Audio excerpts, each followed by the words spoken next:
Early morning at the shop, guys. When we last checked in with the Godzilla swap project, we were just laying the motor in. It was Christmas Eve and we had to get out of here.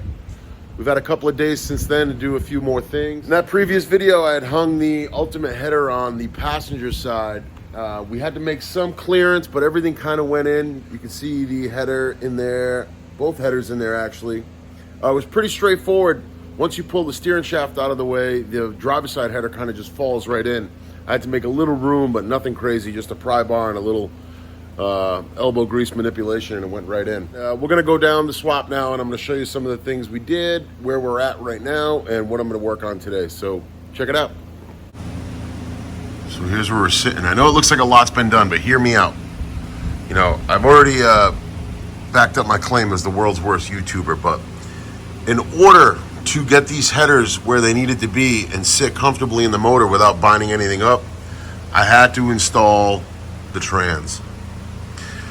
Pretty straightforward with the trans install. When we left last time, I had just installed the clutch to kind of put some weight behind it. We went with the stifless crossmember for a T56 or a Tremec in a Fox. That worked out pretty good.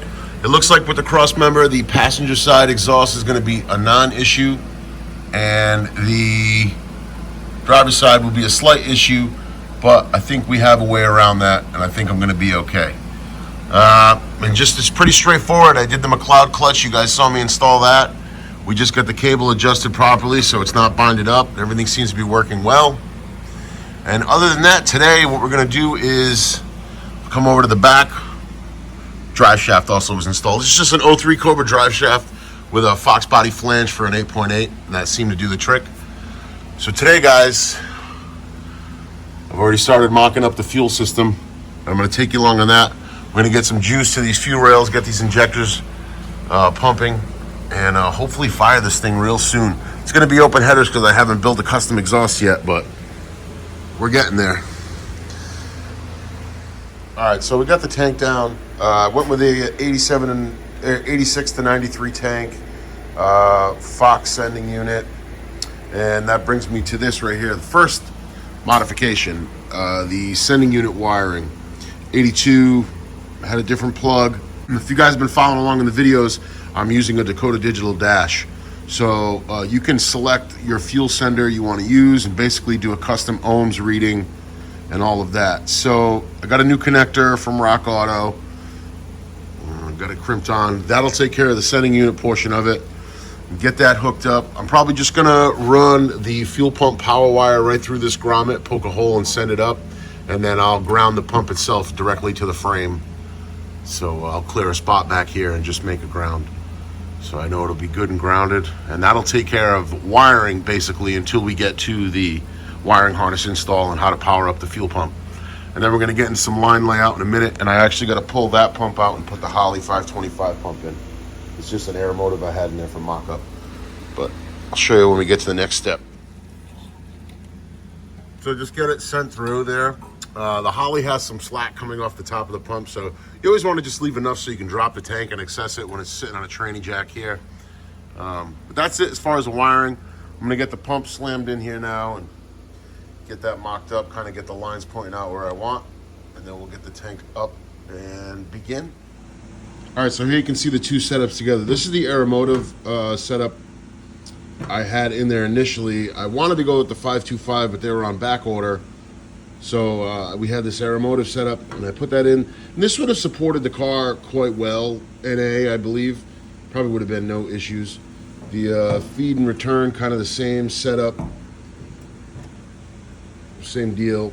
But yeah, on Friday, the 525 pump showed up before Christmas, so I finally got lucky. And these 525 pumps have supported larger horsepower numbers way into the 600s and even 700s. So, you know, this will be all I need just in case I want to put a top mount blower on down the road if Whipple calls. And just kidding, that won't happen. But we're gonna get this pump installed. I already have a new O-ring in, so we're kind of just gonna get that locked in. Got to get it into the baffle properly. But once that's in, we're gonna start hanging some fittings, running some hose, and getting this fuel system buttoned up. Preliminary setup. You got the tank up in there, and you just want to make sure your fittings up top are clear and they're not binding up. You can just grab the cable and grab the fuel hose and make sure. But I'm going to mount the filter there. I just have one self-tapper in it now to hold it. Filter's going to go up there, and it's going to clear the rear end housing, so that's going to help. And then we're literally just going to follow this frame rail down. The one one pain in the butt is I have a Stifler's subframe connector going in. So I kind of got to get that rested in there just to get an idea of where they want to cross over. But other than that, you know, we're going to get it all set up. It's going to be nice. I'm going to run it up to the front, then I'm going to show you how I kind of tuck it up away in the front to keep it nice and safe and nice and tucked up out of the way. But we'll get it run first, and then I'll bring you guys up here and we'll figure out what's going to happen. So we have the fuel lines run up pretty much.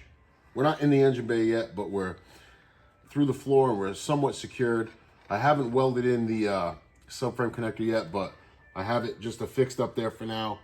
And we know where we're going with the fuel lines, and we're coming through here down into the engine bay, out into the engine bay. So I have the Godzilla swap rails from Holley, and I'm getting those mounted up because it looks like we're gonna feed the back of this rail with dash 8, cross over, come out of the rear of that rail, hit the regulator mounted here, and go back to the tank. I set up our shop car, Kermit, with that same setup, and we've had no issues, no fuel drop, no nothing like that. So once that's done, that takes care of the entire fuel system. I've already done the preliminary wiring as far as the pump itself. We have to use the Holley to trip the actual pump, but the pump is grounded. The sending unit wiring is sent out into the car, and the fuel pump wiring is sent up through. So just a few wires away from maybe bringing this thing to life. I think tomorrow is going to be straight wiring, strictly wiring, and trying to get the entire harness run in. But if I can button up the fuel system today, I've gotten myself into a good position. So I'm going to build this a little more, and I'll get back with you guys in a second to show you what we got. So what I'll usually do is come through this. There's a small hole here already in the wheel well area. You know, obviously the fender liner's out. I'll just enlarge that slightly, put some rubber around the edges just so the fuel lines don't chafe, and I'll follow them all the way up through there. And then we get to the point where the regulator is mounted. As long as you got your fitting configuration laid out properly, get it in there in a great spot where it's accessible, it's still away from heat. And I know you see some wiring going through there. I kind of had to run the harness through the car before I got a little too ahead of myself because I didn't want to be in the way of making fuel lines. But the rails are on the motor, and that's how we're looking right now. I'm just kind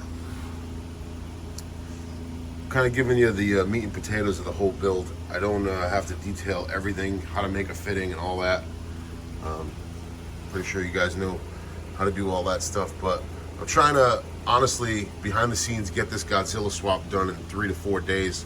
I have all the components here, and I have an O'Reilly's right up the street, and my shop is 2 miles down the road, so everything's at my access if I can just get it all to work. So that's what I'm doing. I'm running some wiring in now, and I'll keep you guys posted as to what's going to happen. But yep, I'm going to get into the Jolt harness install in a little bit. I've done a video on the Dez Racing channel, so you can check that out. But everything's coming together.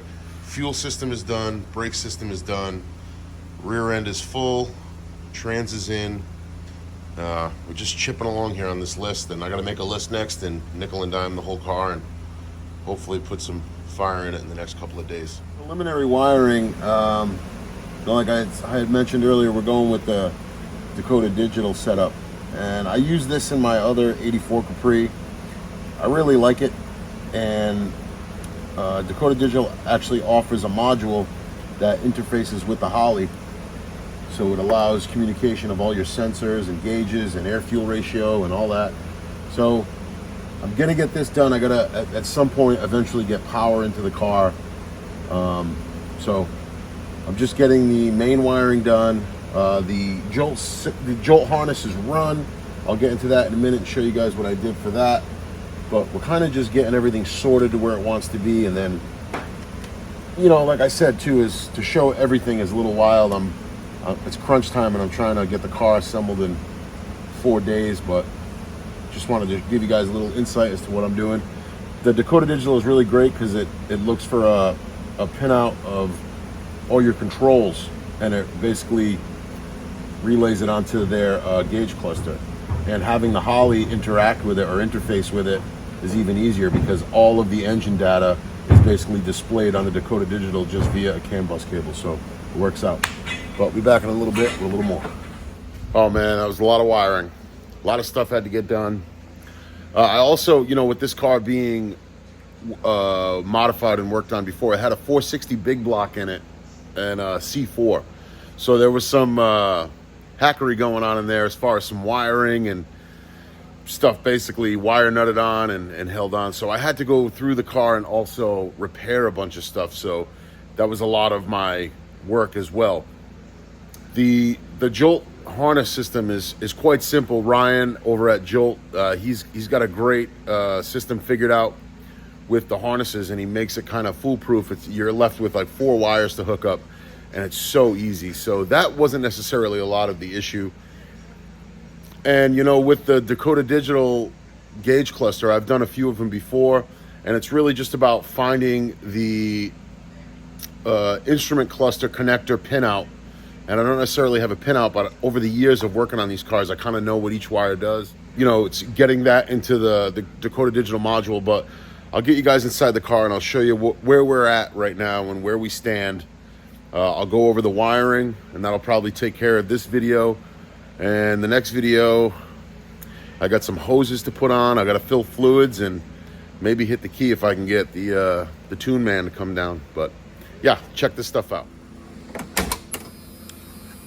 Door buzzer works now. A little annoying, but added comfort, I guess. So there's the cluster. It's not all bolted in yet, but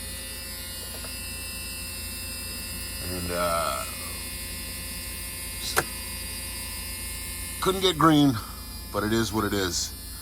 You know, being a 6-speed, I had to get the shift and interlock work.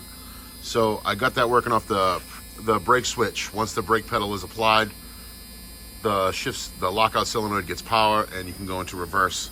Other than that, it's just plug and play as far as what the Dakota Digital wants to see, whether it be a fuel gauge, directionals, high beams, all that stuff is real straightforward. The only wire I have left is I gotta run a ground to the back of the car. The Dakota Digital is great as far as the fuel sender, but you know, it's always good. This car shared, the fuel sender in this car would share a ground with everything else, so I just run a separate one to keep it clean so it doesn't get confused. You can see the shop is just a mess, but going over some wiring a little more, it looks scary right now, but it's not. I wired the high and low beams to relays to get actual battery power. My friend Chris, who's got a phenomenal 84 RS Turbo, suggested this to me while I had it all apart, and I think it worked out pretty good. We'll see the end result once I get the bumper on, all the headlights hooked up. As far as wiring and starter solenoid, that's really what you're left with. And this mammoth motor is in and all wired up. Drive-by wire is hooked up there. You can see I still need to put hoses on it, but I've run my injector and coil harnesses. And this looks like a gaggle of stuff right now, but you know, one good Adele clamp and a loop, it'll look clean. On the passenger side here, I like the computer hold down box. I like the computer hold down bracket from Holley. Kind of keeps everything under the seat and out of the way. This is a wire, the blue wire I probably won't use. The red wire is going to go all the way back to our fuel pump. And that's it as far as wiring in here. All the wiring will be done. I can button the interior up, and I've tested everything already with the battery and everything works, so we're doing good.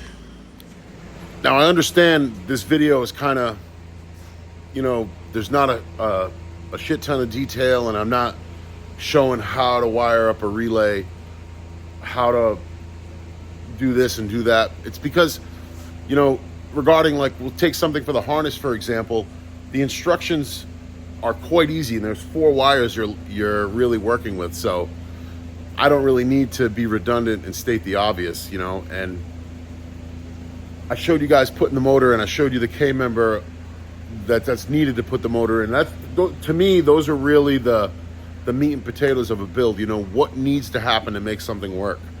Other than that, I mean, I don't need to show you guys how to wire up a relay because that's everywhere on the internet. So that's going to wrap things up on the Godzilla and the Fox. I have a mess on my hands that I need to clean up. I got to get the shop organized. That's one thing that drives me crazy. So I'm going to organize the shop, get that cleaned up, you know, and get a new game plan. I'm going to get some hoses on this thing, get fluids in it, and like I said, load the tune in and see if we can fire it up. But I'm super excited to see if this thing fires up. You know, we could be running tomorrow. I really don't know, but I'm super excited. I appreciate all you guys for sticking along and checking out the videos. Subscriber count went up a little bit this week, so I'm really happy. And if you guys want to see some crazy swaps, also jump on the Godzilla swap pages on Facebook. Some of that stuff, there's great info there. And, you know, guys like Revan Evan and Brian Wolf and Mike Dez, those guys are kind of chopping away at the Godzilla scene. So I just want to be part of it because I think these motors are amazing and what they can do is really impressive. So be sure to like, share, subscribe. Check out more videos if you're into four-eyed foxes, if you're into Mercury Capris, and crazy resto mod engine swaps. I ask you guys to subscribe and hang out with us. We'll see you soon.